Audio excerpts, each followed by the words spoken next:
Diplomats' Archives Hidden Stories. This is the 40th story.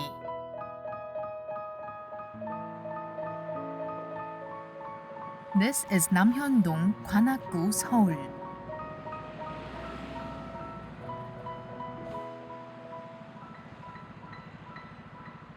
If you pass through this area in southern Seoul, one building immediately catches your eye.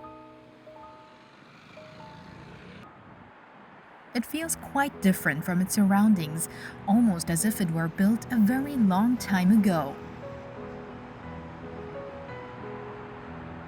So, what exactly is this place? Today's hidden story begins right here in this very building.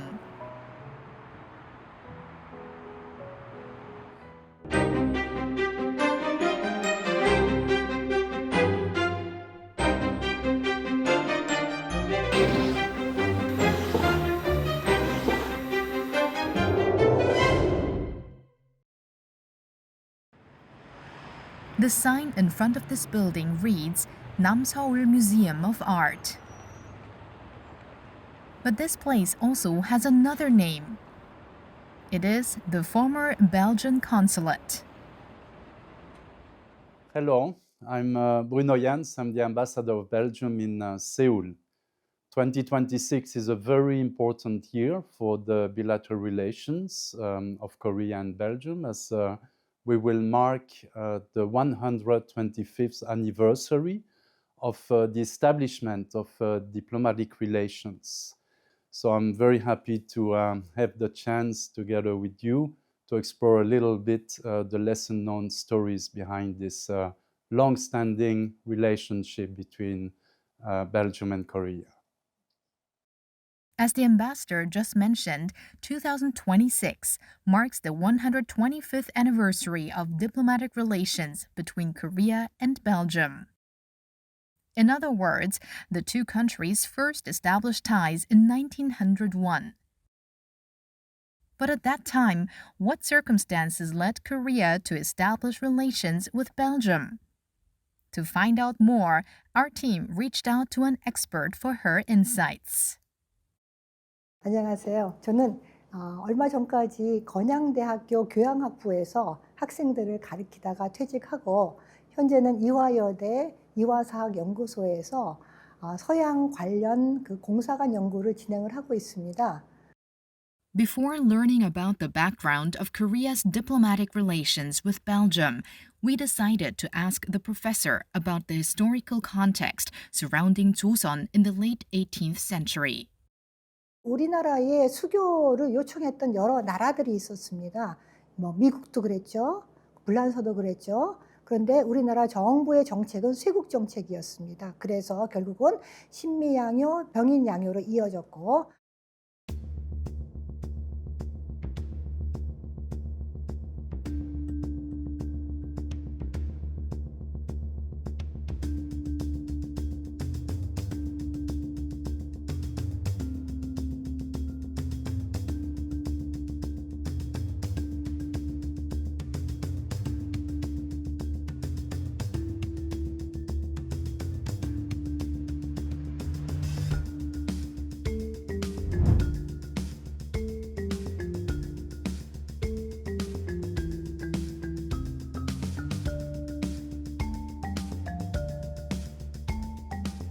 이들은 이렇게 외교적인 교섭이 아닌 이렇게 무력을 통해서 수교를 하려고 합니다. 왜?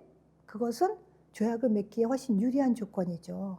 근데 우리하고 일본은 조선시대 동안에 교린 관계를 맺었던 관계입니다. 그래, 서구와는 우리가 교섭을 하지 않지만 옛날에 교린 관계에 있었던 일본과는 얼마든지 교섭에 임할 수 있다라고 해서 평화적으로 외교적으로 교섭을 하려고 합니다. 그러나 일본은 무력적인 침공을 통해서 더 많은 것을 얻는 것이 낫다라고 판단해서 운양호라는 군함을 파견을 해서 우리나라 연안을 측량을 하고 그러면서 도발을 하게 됩니다.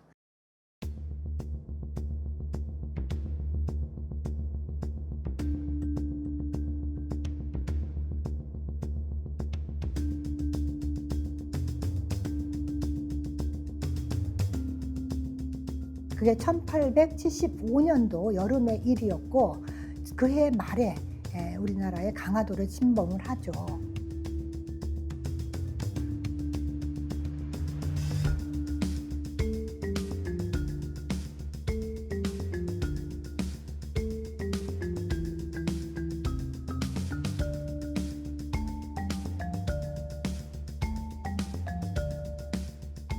그래서 일본과 수교를 하게 되었던 것입니다. 즉 개항을 하게 되었던 것입니다.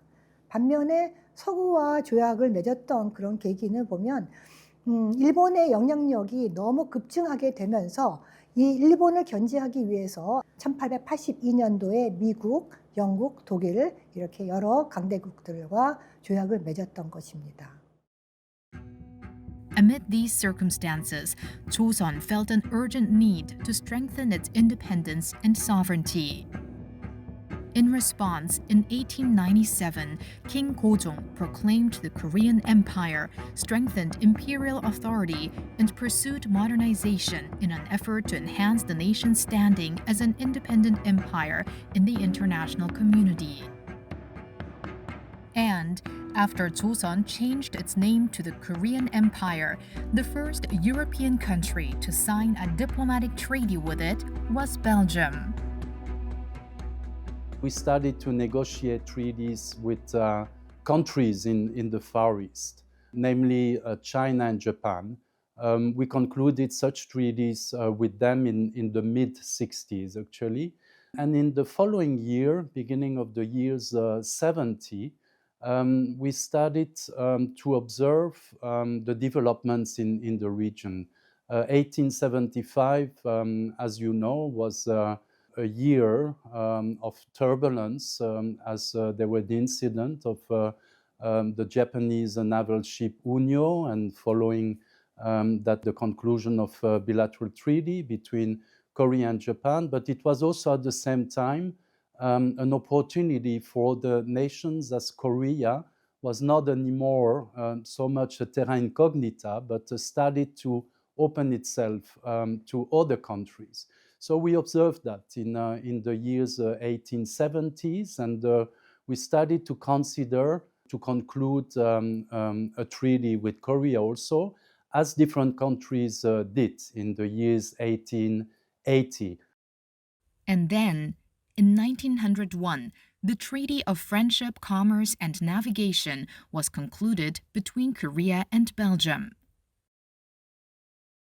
It's a treaty which contains 13 provisions about access to ports, about treatment of citizens, the most favored nation clause, arbitration, and so on.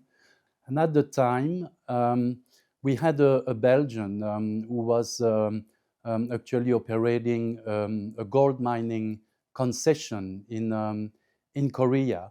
We felt it was important to have such a treaty also to guarantee our economic interest and to protect our citizens. And we wanted to seize the economic opportunities and to gain more access to foreign markets, actually. You have to go back to that period of time to understand that then Belgium was the second most industrialized country in Europe, thanks to the coal and steel industry. So it was important for us also to conduct such an economic diplomacy at the time. The Treaty of Friendship, Commerce, and Navigation between Korea and Belgium, consisting of 13 articles in total, included the following provisions.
However, according to Professor Kim Hyun-suk, even before the Korean Empire and Belgium officially established diplomatic relations in 1901, information about Belgium had already reached Korea during the Joseon dynasty. 의외로 우리나라의 벨기에에 대한 정보는 개항 이전부터 들어왔었습니다. 천국을 통해서 들어왔는데 천국의 영한지략이라는 책을 통해서 벨기에 이름이 전래되고 있습니다. 최한기의 책에서도 이 벨기에의 정보가 간략하게 수록이 되어 있습니다. 그러다가 1879년에 우리나라의 영의정 이유원과 천국의 부양대신 이홍장 간의 서신에서 본격적으로 이 벨기에가 언급이 되고 있습니다.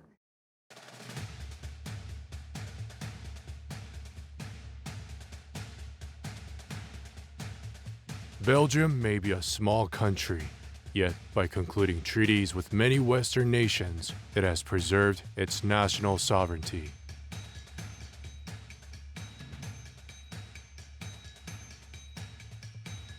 Belgium is a country no larger than a praying mantis. Situated among many powers, its national integrity has been maintained because the strong and the weak restrain one another. But why is it that the Ryukyu kingdom suddenly failed to preserve its sovereignty? Was it because it lay on the margins of the world, or because it was unable to conclude treaties? The Ryukyu Kingdom, which had maintained its independence for centuries, was abolished in April 1879 and incorporated as Okinawa Prefecture by Japan. With this, Ryukyu's sovereignty effectively came to an end. In a letter, Lee Yu-won asked Lee Hong-chang why the Ryukyu Kingdom had lost its independence. Information about Belgium that reached Korea was not limited to this alone. 1883년 11월 달에 각국 근사라고 해서 한성순보에 벨기에 관련 기사가 들어갑니다. 이 한성순보는 우리나라 최초의 근대적인 신문입니다. 근데 그게 83년 10월 31일 날 창간이 되는데 곧바로 이 벨기에에 대한 기사가 등장을 한다는 점에서 조금 의미심장하다고 생각이 됩니다. 그러다가 그 다음 해 1884년도 여름쯤 가면 이제 본격적으로 중립국 벨기에에 대해서 한성순보 논설에서 전하고 있습니다. 이것에 우리나라에서는 주목을 했다는 것이 또 사실 의미심장한 일이었다고 생각이 듭니다.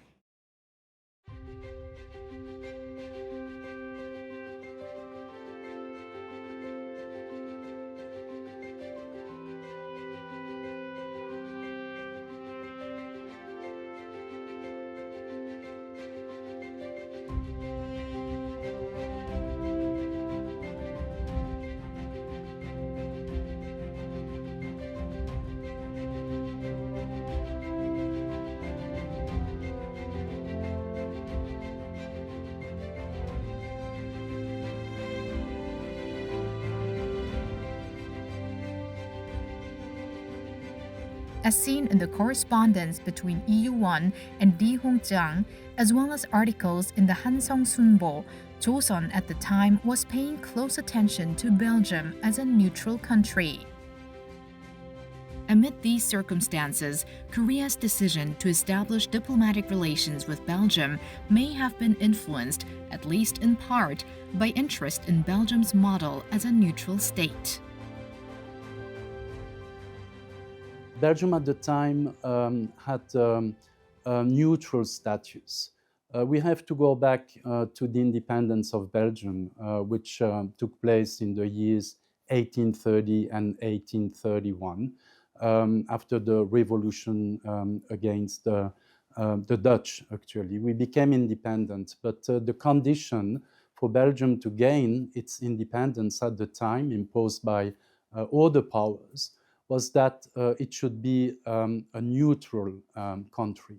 And I think that the king and then Emperor Gojong looked at this status as being a very interesting one and probably serving his ambitions also to strengthen the sovereignty in Korea, in the region, and so was interested to enter into talks with Belgium at the time, probably to explore also this possibility for Korea to become equally a neutral nation. Belgium was a country that had been ruled by several major powers in the past, including Spain, Austria, and France. From 1815 to 1830, it was under Dutch rule for about 15 years. Then, in 1830, the Belgian Revolution broke out, and the country finally declared its independence. Having been ruled by multiple powers, Belgium's geographic location also played a key role in its later status as a neutral country. As the map shows, Belgium sits at a strategic point among Europe's major powers. In 1839, the Treaty of London was signed, with the great powers recognizing Belgium's independence and agreeing to guarantee its neutrality. But why at that time was Joseon interested in Belgium as a neutral country? 우리나라에서 그 외교 고문으로 있었던 독일인 멜렌도프가 처음으로 중립화 이야기를 시작을 합니다. 그거는 1884년도 이 여름 무렵부터인데 그때 시점이 어떤 것이었냐면 개항 이후부터 일본의 세력이 우리나라에 점차적으로 이제 침투해 들어오기 시작합니다. 그 이후에는 이제 청국과 독일, 미국 여러 나라와 수교를 하면서 좀 견제를 하고 있습니다만은 청국이 특별히 일본을 견제하기 위해서 이모군란이라는 군사 쿠데타를 진압한다라는 명분으로 청나라 군대를 파견하죠.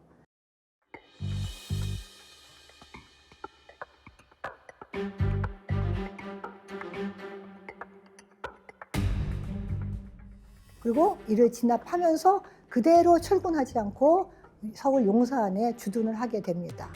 이러한 무력을 기반으로 해서 우리나라 정부의 내정 간섭을 하고 또 외정까지 간섭을 하고 있습니다. 우리나라 개화파들이 청국에 대해서 굉장히 반발을 하게 됩니다. 그 결과로 결국은 갑신정변이 일어나고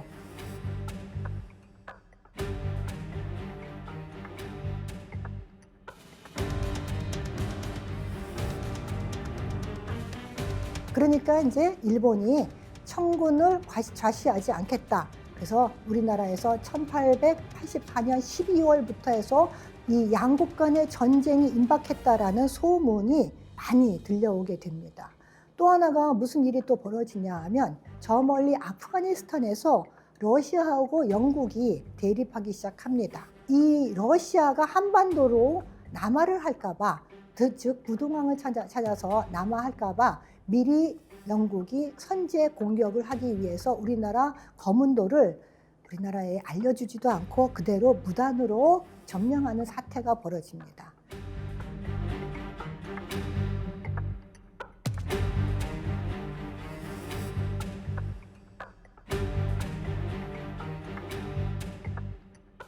그러니까 그때 무렵해서 우리나라에서는 영로 대립 그리고 청일 대립 구도가 형성이 되고 전쟁으로까지 이게 비화될 수 있는 그런 위기 상황이었습니다. 그래서 그때 외교 고문 멜렌도르프가 이럴 경우에는 이런 강대국들의 세력 균형을 도모를 해서 중립화를 추진하는 게 하나의 해결책이 될 수가 있다라고 제안을 했고요. And after changing the nation's name to the Korean Empire, Emperor Gojong began to actively pursue the idea of neutrality as part of his foreign policy from the 1890s. Then, in 1903, Emperor Gojong appointed a Belgian diplomat, Ademar de Coigne, as an advisor on neutrality policy. However, at that time, the situation on the Korean peninsula, both internally and in terms of regional politics, was far from favorable for the Korean Empire's neutrality. 중립화를 달성하기 위해서는 몇 가지 요건이 갖춰져야 합니다. 첫 번째는 군사력이 어느 정도는 갖춰져야 하죠. 스스로를 방어할 수 있는 자위력이 있어야 합니다. 당시에 우리나라 군사력 규모를 보면 서울과 황실을 수호하는 이른바 친위대의 규모는 5,000명에서 7,000명 규모였고, 진위대라고 해서 지방을 방어하는 군대 규모는 15,000명 정도, 이 정도밖에는 안 됐습니다. 또 하나는 우리의 그 영토가 지정학적으로 요충지여야 한다라는 점입니다. 그 점에서는 맞는데, 그 요충지를 둘러싼 여러 나라들이 서로 세력 균형을 이루어야 합니다. 그런데 우리나라를 둘러싼 러시아, 일본, 천국 이런 강대국들은 세력 균형을 이루지 못했고, 뿐만 아니라 그 나라들은 영토 야심이 너무 많았습니다. In the end, Emperor Gojong's plan to establish a neutral status ultimately failed. The Korean Empire lacked the practical power to secure recognition from the international community, while the surrounding powers were clashing intensely over influence on the peninsula. While it failed to achieve a neutral status like Belgium, the Korean Empire and Belgium continued to maintain steady cooperation in various areas after establishing diplomatic relations in 1901. 벨기에는 우리나라와 우호적인 관계를 맺기 위해서 우리나라에 여러 가지 도움을 주고자 합니다. 특히 이제 벨기에에서 열렸던 여러 가지 만국 공회들이 있습니다. 그래서 1902년 만국 해관 연합회와 만국 항업 공회에 가입할 것을 권고하기도 하고, 그 이듬해에 우리 측에서는 만국 병원 공회에 우리 대표를 파견을 합니다. 그 다음에도 벨기에 철도 공회에 가입하기도 합니다. 이와 같이 벨기에는 우리 대한제국이 국제 무대에 데뷔하는 데 많은 도움을 주고 있다라고 볼 수가 있습니다.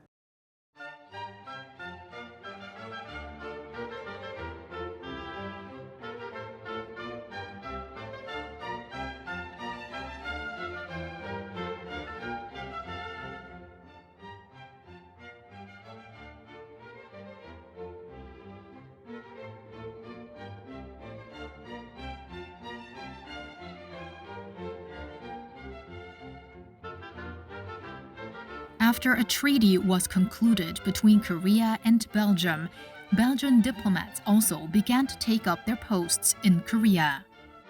Among them, the first Belgian consul general to Korea was Léon Vincart. So Léon Vincart was actually posted in Thailand until 1900. And he was designated by the Belgian authorities to negotiate the treaty based on a model that was already available, but that we needed to fine-tune with Koreans. So he came from Thailand actually to Korea to negotiate the treaty. He became consul general after the treaty was approved by King Leopold II. And once he embraced his new duties, I suspect that he probably mainly focused on economic diplomacy, actually looking, as I said before, for economic opportunities for Belgium in Korea. In 1903, Vincart began constructing the Belgian consulate in Hwaeyeon-dong, Junggu, Seoul.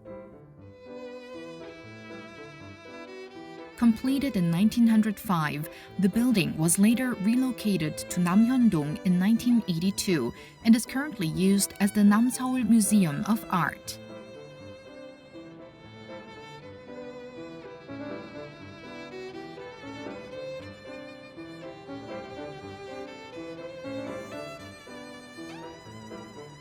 Yes, I was very happy to visit it as soon as I arrived in Seoul about 1.5 years ago. And I must say I was quite impressed because it's a building which has a double significance, both symbolic and architectural. Symbolic because Of course, it used to be the face of the newly concluded relationship between Korea and Belgium here in Seoul. And why architectural significance? Because I believe this is really a fine example of European classic architecture in Seoul. Completed in 1905, the former Belgian consulate, having withstood more than 120 years of history and still standing today. What hidden stories might this building reveal about the relationship between the two nations? To learn more about the hidden story contained within it, our team sought out an expert. 네, 경기대학교 건축학과 안창모입니다.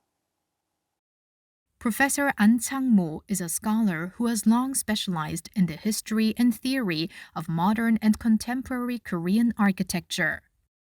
In 2015, he served as the guest curator for the architectural section of a special exhibition at the Seoul Museum of Art, where he planned the exhibition Evolved Museum, the former Belgian consulate. 벨기에 영사관은 1903년 정도에 아마 공사를 시작해서 1905년에 완성된 것으로 알고 있는데 유감스럽게도 설계자가 누구인지 모릅니다. 거기에 이제 그 정초석 같은 것에 보면은 그것이 일본인 엔지니어가 설계한 걸로 되어 있는데 그 전후 과정을 보면은 그거는 그 사람은 그걸 설계한 사람이 아니라 시공자였던 것 같아요. 그리고 그 건물은 작은 건물이지만 그것의 상세나 디자인의 완성도가 당대의 건물은 꽤 높습니다. 그래서 이 당시에 건축가로서 명망을 가지고 있지 않았던 그 일본인이 그 건물을 설계했을 가능성이 굉장히 낮아서 당시에 관련되는 자료와 벨기에의 동시대 건축 양식에 대한 연구를 하다 보니까 이것은 당시에 벨기에에서 도면을 가져다가 설계했을 가능성이 매우 높다라는 것이 잠재적인 결론이었고, 근데 그렇게 생각하게 된 배경 중에 하나가 뭐냐면 공사관은 지금으로 치면은 대사관에 해당하는 거죠. 기본적으로 우리가 그런 대사관을 외국에 지을 때는 우리가 어느 정도의 경제적, 문화적, 군사적 능력이 있는지를 그 건물에 담고 싶어 합니다. 그래서 당연히 당대의 우리나라 건축가 중에서 꽤 능력 있는 건축가한테 설계를 맡기죠. 그렇다면 당시에 벨기에도 당연히 자국의 영사관 건물을 이름도 모르는 일본 사람들을 맡겼을 가능성은 매우 낮죠.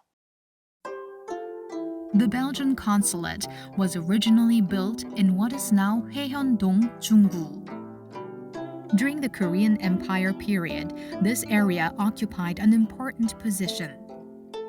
It was adjacent to Cheongdong, where foreign legations were concentrated, and close to Sungnaemun, one of the main gateways to Hansong, present-day Seoul. It was also situated not far from Toksugung Palace, where Emperor Gojong resided at the time. 1901년에 수교를 해서 1905년에 지었다는 것이 왜 중요하냐면은 사실은 1903년이 넘어가면은 당시에 우리나라를 둘러싼 국제 정세가 굉장히 안 좋아집니다. 1904년에 러일 전쟁이 일어나잖아요.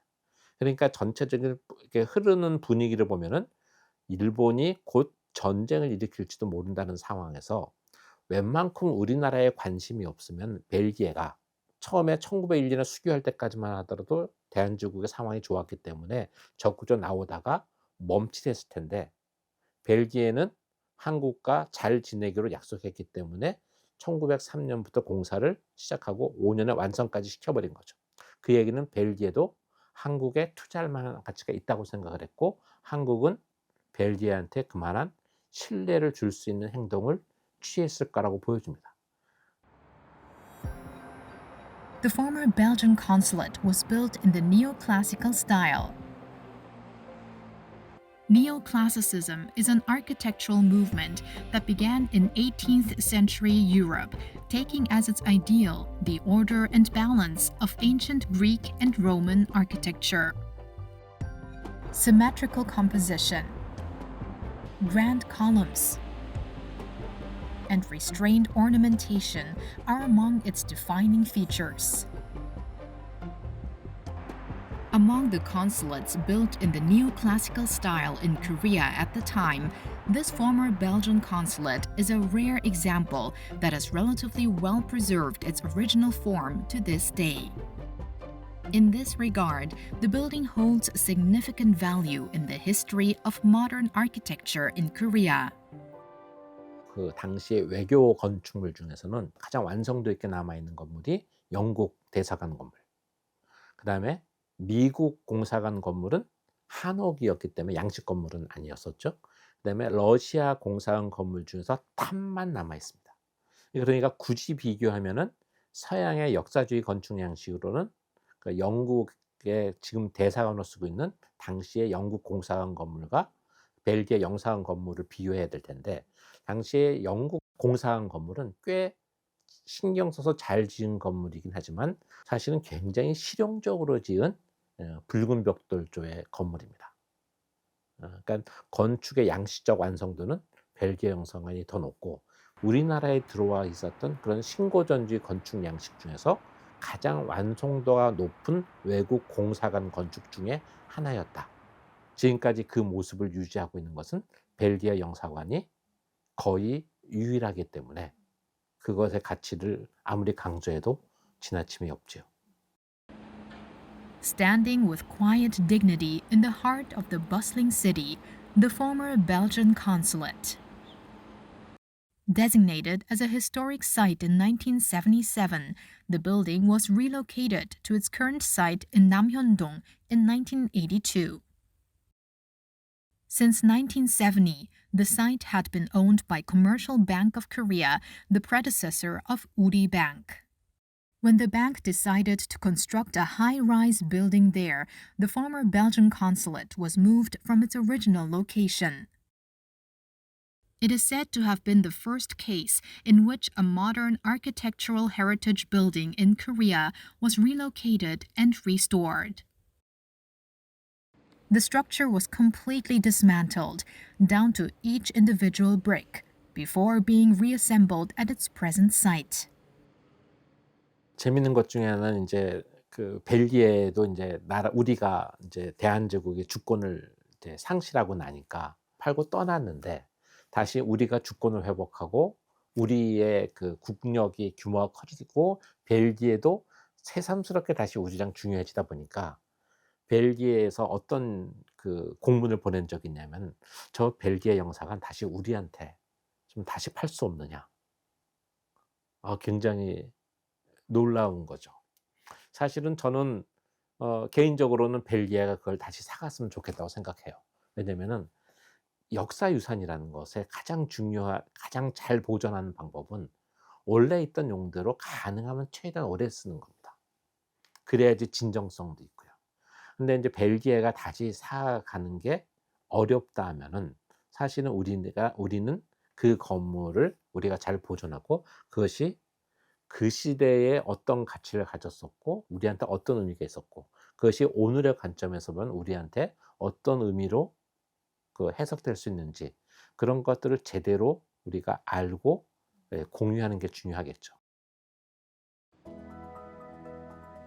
Looking around this place brings to mind the moment 125 years ago when Korea and Belgium first established diplomatic relations.